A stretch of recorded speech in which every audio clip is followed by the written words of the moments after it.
Hello friends, টেক্সাইনিং online চ্যানেলে আপনাদের সকলকে জানাই স্বাগত। ইতিমধ্যে একটা বিগ ব্রেকিং নিউজ বেরিয়েছে যে মমতা সরকারের তরফ থেকে উদ্বাস্তু জমি থাকলে এই ভিডিওটি আপনার জন্য। কারণ মুখ্যমন্ত্রী মমতা বন্দ্যোপাধ্যায় উদ্বাস্তু জমি যাদের রয়েছে তাদের জন্য একটা বিশাল বড় ঘোষণা করেছেন তথা একটা বিশাল বড় সুখবর দিয়েছেন। আজকে থাকবে এই নিয়েই আলোচনা। আর আলোচনা শুরু করার পূর্বে আমি আপনাদের কাছে প্রত্যেকবারেরই মতো করবো একটা ছোট্ট রিকোয়েস্ট।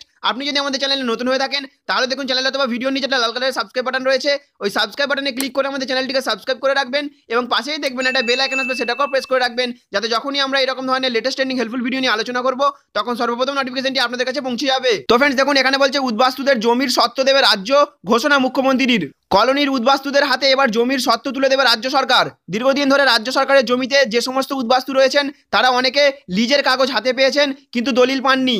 আবার অনেকে কয়েক দশক ধরে কলোনিতে বসবাস করলেও তাদের বাসস্থানের কোনো বৈধ নথি নেই।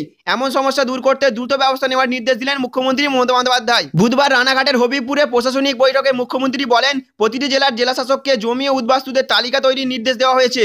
ভূমি ও ভূমি সংস্কারের পাশাপাশি উদ্বাস্তু ও পুনর্বাসন দপ্তরকেও দ্রুত তালিকা চূড়ান্ত করে ব্যবস্থা নিতে বলা হয়েছে।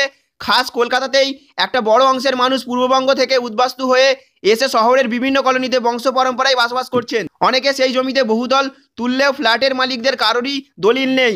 বৈধ নথি না থাকায় পুরকর যেমন দিতে হয় না, তেমনি অনেক সরকারি সুযোগ সুবিধাও থেকে বঞ্চিত হন তারা। মুখ্যমন্ত্রীর সত্ত্ব দেওয়ার ঘোষণায় সেই সংকট মিটবে বলে আশা কলোনিবাসীদের।